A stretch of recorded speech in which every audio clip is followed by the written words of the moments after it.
Good morning, Harmony and Consolidated. It's Mr. Calvert. I hope that you guys are having a good morning. I miss you all very much. Seems like it's been so long since I saw you last. I hope that you're staying safe, getting outside and getting some fresh air during this time. Today, I have a new artist for you for your Artist of the Day. And some of you may have heard of him before. He's kind of famous, or not kind of, he's very famous, and his name is Banksy. And Banksy is anonymous. We have no idea who he is. I mean, actually, we have some idea of who he is, but nobody's 100% sure. And this is a picture of him from, he came out with a documentary a few years ago called Exit Through the Gift Shop. So this is a picture of him from that movie, but we really don't know who he is. That's why his face is all shaded out. But we do know that he is probably from Bristol, which is in the United Kingdom, and we think he's about age 46, but we're not 100% sure. And he is a street artist. That means that he makes artwork on buildings and on walls, and his work is illegal. So technically, you call it like graffiti or vandalism to some people. Now, some people like street art, other people don't, because it is illegal. You can't just go and paint on the side of somebody's wall. You would get put in jail for that or get fined for that. One thing I really like about street artists is a lot of them have this idea that street art is for everybody because we can all walk down the street and see their artwork. It's not something that you have to pay to go in and see in a museum. So they're kind of making artwork for everybody.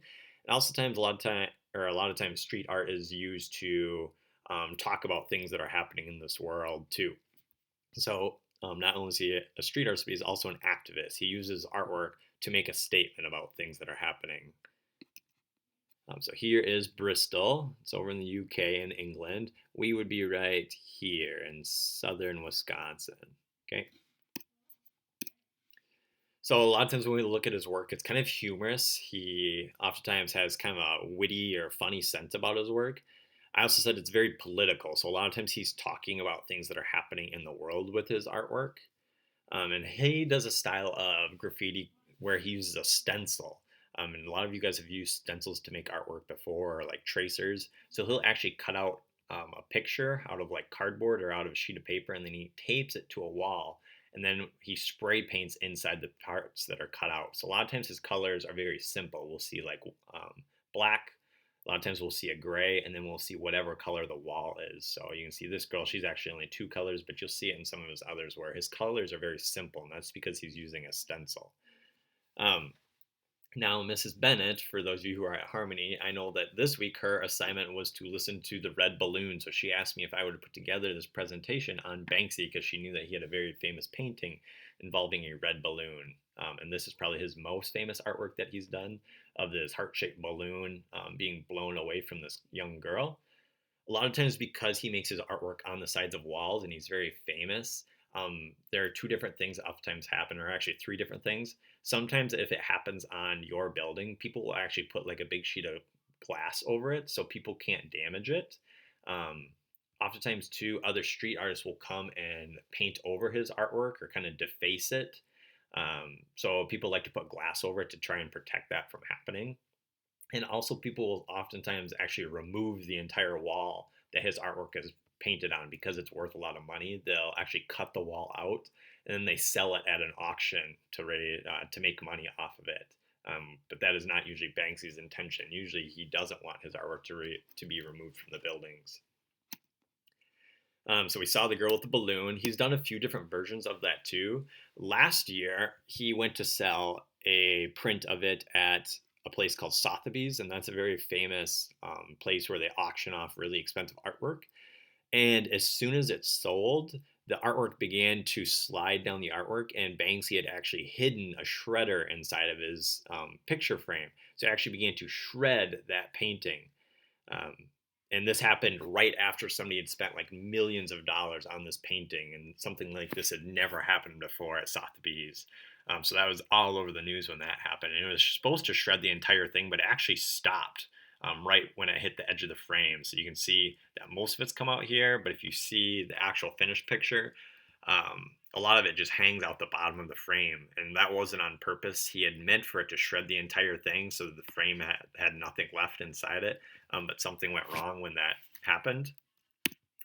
And recently on Valentine's Day, he did this edition of his heart. So here we see this is supposed to be his heart balloon, and then it shows this young child shooting it with a what do they call that? A slingshot, and it's exploding. And then he actually made the explosion out of flowers. So if you see this up close, there's a bunch of small flowers on this. Now, this is one that somebody actually went and defaced or ruined afterwards. Somebody spray painted on top of the young child, which is sad that they did that. But that was just a few different versions of that red balloon artwork that he's done. He also likes to partner with other artists, oftentimes street artists, with in his work. This one he partnered with Os Gemios, who are our artists of the days a week or two ago, and they are a set of twins from Brazil who make artwork too. So typically they make like these yellow people, and you can see how he partnered it with his style. So they actually collaborated on it. So this one we see a bunch of Banksy's suited up security guards or militia, and then we see one person from the Os Gemios, and then how it's been flipped. Here we see a bunch of the people created by Os Gemios, and then one person created by Banksy.